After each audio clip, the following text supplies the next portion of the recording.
Okay guys, happy Friday all. I hope you are doing okay. So today is a day off work for me, which is awesome. So I decided to make an extra video. So with the rebooted Wrong Turn coming out, I think at the end of this month, I've decided to go back through the Wrong Turn series. Now I previously did a review on the first Wrong Turn. So today we'll talk about Wrong Turn 2, Dead End. This is the immediate follow-up to Wrong Turn.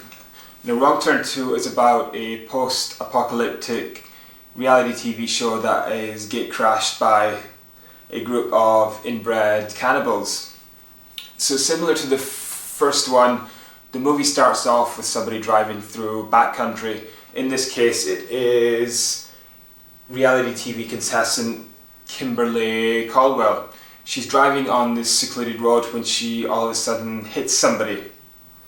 She looks like visibly shaken. She gets out of the car and she checks on the victim.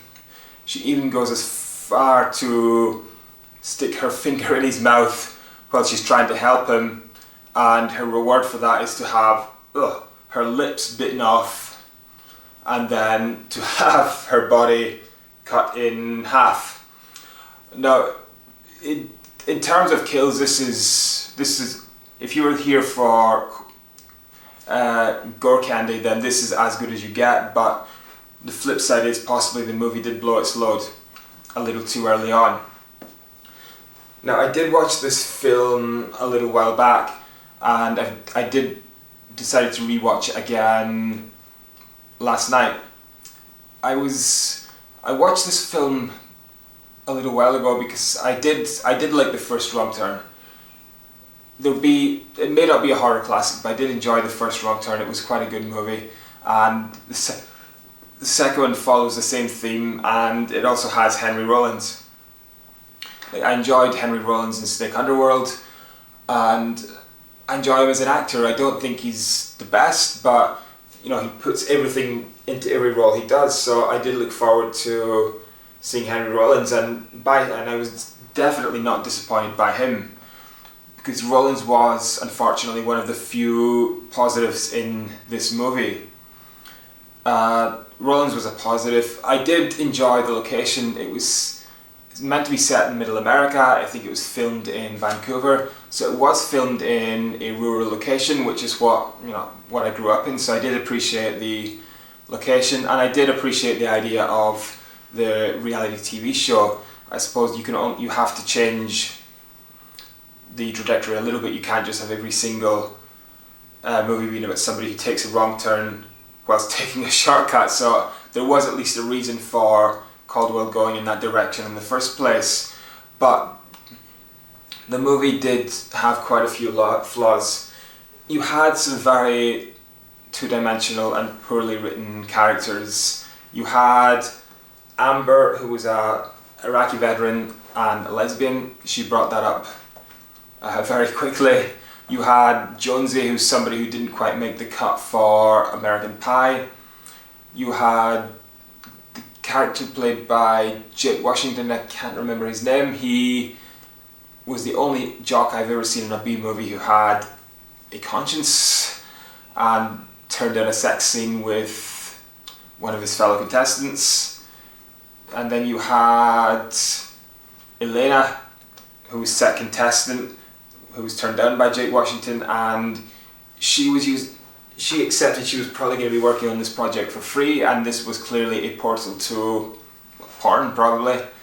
And then you had Nina, who was started off as a very angry vegan, but you grew to tolerate her a little bit, but I wouldn't say that I really liked the character.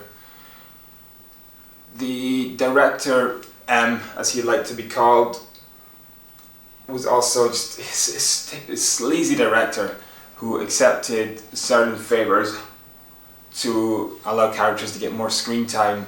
He cheated on his girlfriend, who was probably the only character I didn't mind. I felt a little bit sorry for Mara. She was a producer who was thrust into this TV show because Kimberly Caldwell, the other contestant, had her lips bitten off and then her body spliced in two. So I did feel a little sorry for Mara, and she was the first to die as well. I thought she could have made like an okay final girl, but that was not meant to be. In this one, in the previous one, we didn't get a lot about the inbred backstory. In this one, it was the complete opposite. It was as subtle as a brick in the teeth. We had an inbred masturbation scene. We had an inbred sex scene. We had an inbred domestic. And I think these scenes will be with me for the rest of my life. I mean, the gore, if you do enjoy gore candy, then there are elements of this movie you will appreciate, but it did feel overdone, and it did look, and well, it was fake. The same you can say for the CGI. A lot of the CGI was not well done at all. There was a scene where an arrow went through both Jonesy and Amber's eye, and as their heads moved a little, you could see the graphics stayed still. It was, with Jonesy and Amber's death, it was probably one moment that I felt a little something for the characters, both Jonesy and Amber. Jonesy had been a bit of a jerk all throughout the movie, and just before he died, he did turn on the nice guy persona a little bit. So that was the one scene that I thought, okay, I was a little bit moved by that, but there weren't, those scenes were few and far between. Now, Henry Rollins played effectively the leader or the book camp director of this reality TV show, and as usual, Rollins acted the hell out of the role. He threw everything into this role. He was entertaining, he was enthusiastic. I think he did a great job, and I think it's just a pity he didn't make it until the end.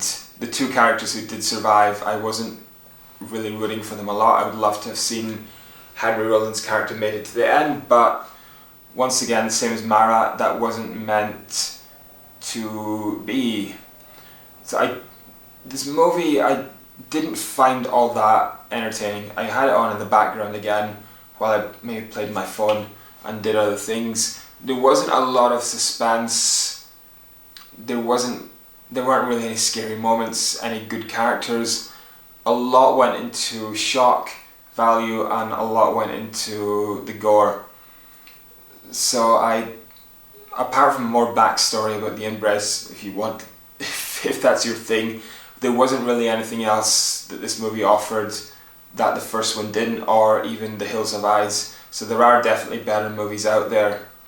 Now, Wrong Turn 2 did have a budget of $4 million. The original had a budget of just over 3 times that. They didn't work their budget very well, especially when you bear in mind Halloween had a budget of $300,000. So they didn't work their small budget very well. I don't think the production values were very good. I don't think the casting was very good. The characters could have been better written. So all in all, I've seen a lot worse, but I wouldn't rush back to watch this one again. I will watch Wrong Turn 3, Left 4 Dead, I think it's called, tonight, and then upload a video on that tomorrow. So thank you very much for listening, guys, and enjoy the rest of your day.